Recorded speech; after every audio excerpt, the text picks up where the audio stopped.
Whenever we hear sounds, we are changed. We are no longer the same after having heard certain sounds.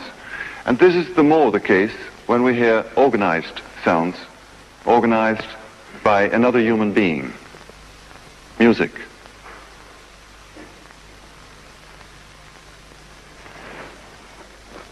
At about 1950, it was no longer self-understood that a sound is a sound. Because the idea to compose the sounds themselves came up as a result, we might say, of the historical development, the school of Vienna, of the Viennese composers, had reduced the musical objects, the themes, the motives, to entities of only two sounds, intervals. Webern in particular, Anton von Webern. And when I started to compose music, I certainly was a child of the spirit of the first half of the century, continuing and widening what the composers of the first half had prepared. And it took a little step to have the idea to compose a single sound, to synthesize a sound. I should immediately say that it was a second thought because I started analyzing all sorts of sounds. I recorded sounds in the Musée de l'Homme in Paris, where you can find all the exotic instruments.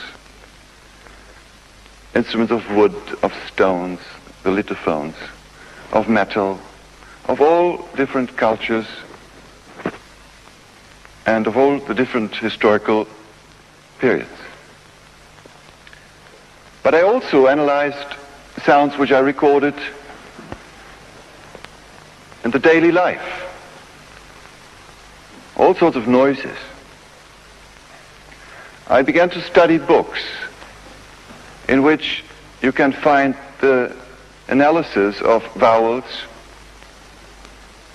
of the classical musical instruments, and one by one, not having had any good training at the music conservatory or at the university in acoustics, one by one, I became aware that a sound is not just a sound. And I became very interested in the differences between the sounds. What is the difference between a piano sound and a vowel ah and the sound of the wind? Oh. And after having analyzed a lot of sounds, this second thought came up. It was always implied. If I can analyze sounds which exist already, which I can record, why can I not try to synthesize sound in order to find new sounds, if possible? And at that time, we had only instruments which tried to imitate classical instruments. You find them in bars. Not yet in the symphony orchestras, because the symphony orchestra up to now is a fairly closed sound world because of its social composition. So, for example, no electric organs of the modern type of organs can be found in symphony orchestras easily. But, for example, in pop groups nowadays, you will find a lot of equipment that has been produced by companies who have started building instruments with keyboards and certain registers like organ stops to imitate trumpets, flutes, clarinets, etc. They add now more and more gimmicks to transform these sounds. Nevertheless, there was this catalog, if I might say, of a certain variety of timbres, as we say, like a painter who has got a certain collection of colors which he can buy, and then he starts mixing them. The classical instrumentation up to the present day, with the instruments which we can name, has been an art of mixing. The idea to synthesize a sound must have something that is more basic, more simple than the sounds you can find in the daily life. And I started investigating in acoustic laboratories what might be available as the most simple sound wave, for example, sine wave generators, which were used for measurement.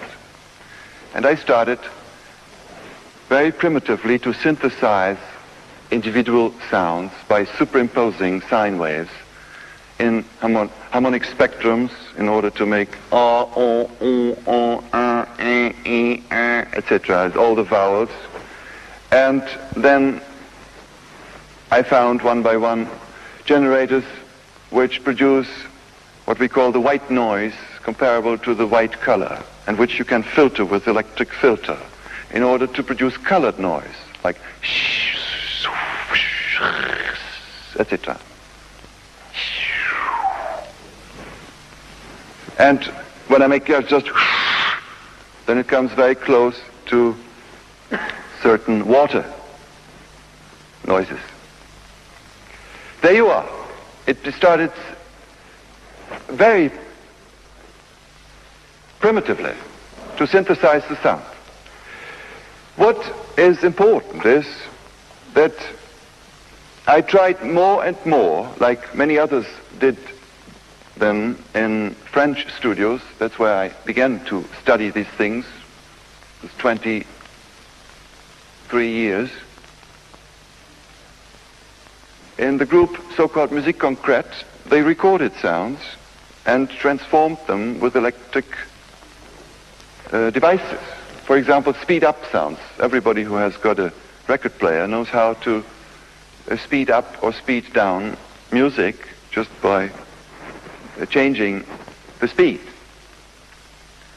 Well, this is very important, that we can, since the late 40th of this century, change the speed of